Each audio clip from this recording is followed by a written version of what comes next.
everybody, welcome back. Jiu-Jitsu 2000 here today. In my hand I have a 223 Remington case that's been fired, and on my bench I have some components that I'm going to be using to reload this cartridge.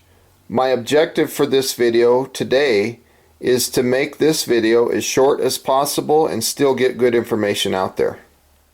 First thing I'm going to do is I'm going to install the dies and the shell holder into the press. This is known as the decapping die, and here is my shell holder. So I'm going to raise the ram slightly and push the shell holder in using my thumb. Raise the ram all the way up, and I'm going to lower the die body down until it touches the shell holder. Once that happens, I'm going to lock the die lock ring. From here, I want to take a case mouth brush and I want to insert it into the case. I want to clean the case and make sure that it's clean, ready to go. There's nothing inside there. I'm going to be using a little bit of this Hornady unique case lube to lubricate this case. And since we're only doing one case, it does not take much. Just I have a small thin layer on my finger. You don't want to skip lubing the case because it's important. You need that case lube so that the case doesn't get stuck in your decapping die. Now, three things just happened. On the upstroke, I was able to resize the full length of the brass, and I knocked out the old primer. Cleaning the primer pocket very quickly. The third thing that it did was, as the ram came down, it sized the case mouth. The next thing I'd like to do is take my drill and I'm going to trim the brass. So I'm basically going to insert the brass into this little collet, tighten it up with my drill, and using the Lee trimmer, I'm going to trim this brass down.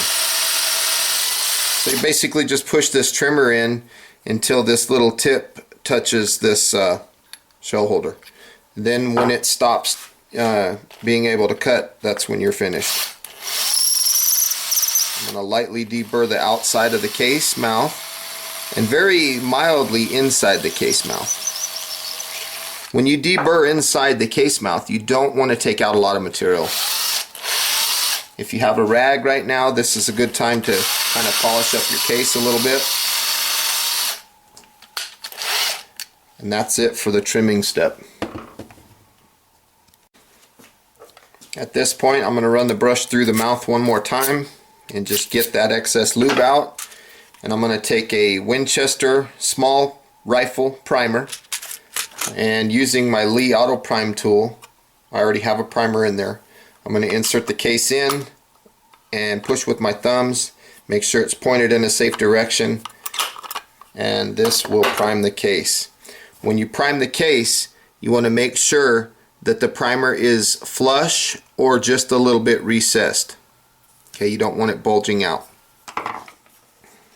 I'm going to take my case, my powder funnel, and using IMR 4064, we have a amount of powder that's already been dispensed at 23 grains. We're going to insert this into the funnel and into the case. This case is now charged. From here, we want to just very quickly verify the powder charge in the case and make sure that we're not putting a bullet on top of something that's not charged. Now it's time to put the bullet seating die in. So I have to remove the decapping die, and I'm going to take the bullet seating die and I'm going to back out all the settings. The lock ring is going to get backed all the way out. The bullet seating stem is going to get backed all the way out.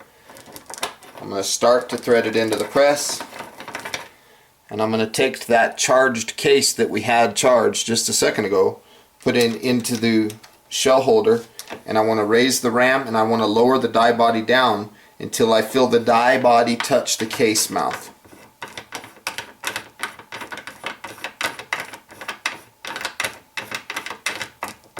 There, we're touching. Now I'm going to back it back about, I don't know, a quarter of a turn, and I'm turning the die lock ring down, locking the die in place. The reason I back the die out 1/4 turn is I wanted to minimize the crimp at this point.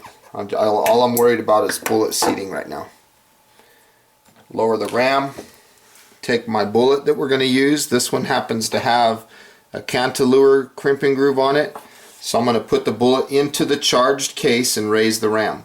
Nothing's going to happen yet because the bullet seating stem was backed out all the way. So I'm going to lower that down until I feel it touch the bullet. Once I feel it touch, I lower the ram, give it about a quarter of a turn, raise the ram, and inspect the cartridge. And when I inspect the cartridge, I'm inspecting the distance between the case mouth and the cantilever as a reference point to tell me how much further I need to go. So let's look at that a little closer. You notice that? So I'm going to go ahead and turn the bullet seating stem clockwise a little more, raise the ram, not enough. Turn it clockwise, raise the ram, still not enough. A little more. The closer you get to the desired overall length, the smaller the increments need to be on the bullet seating adjustment stem. From here, let's look at our cartridge. It's kind of hard to tell. You can see that I have a good bullet seating depth. I think it was focused on there. From this point, I want to put a mild crimp onto the bullet. So I'm going to back out the bullet seating stem all the way. I'm going to unlock the die lock ring. Give it a couple turns. And again, I'm going to raise the bullet up into the die, and I'm going to lower the die down until I feel it touch the bullet. And from there, I'm going to lower the bullet and turn the die in about 1/8 of a turn increments, raising the ram and inspecting for crimp.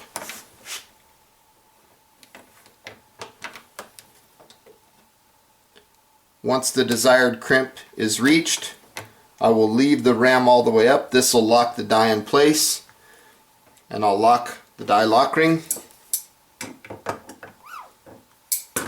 and also match the bullet seating depth. So at this point, the die would be set for any additional bullets to be used. You know, it's going to seat the bullet, crimp it, and everything in one motion. So that is my 223 bullet. Last thing I like to do is take my case length gauge, drop it in, check for headspace. And what I'm looking for the headspace is that this case is not sticking up like something like this. It needs to be flush or just a little bit below flush. And in our case, that looks good. From here, I flip it over and I look at the bottom and I'm looking for trim length. If the trim of the brass, if the brass extrudes or shows itself past this area, past this height, the brass would need to be trimmed. But in our case, things look good. Last but not least, take my rag, give it a quick inspection, or excuse me, quick rub down, quick inspection. Check that bullet out, make sure everything's fine. And there you have it, gentlemen, ladies and gentlemen. We have a nice, freshly reloaded 223 Remington. And hopefully this video was useful for you. Hopefully you learned something. Hope it wasn't too long. And again, thanks for watching. Feel free to leave comments. Feel free to subscribe. And have a great day, everybody. Thanks again. Bye-bye now. If you liked this video and you want to see something like this, but with more detail, more tricks, more information, click the link above and it'll take you to my other 223 Remington video where I go in much more detail. And again, I want to say thanks for your support. Thanks for watching my channel, and have a great day, everybody. Bye-bye.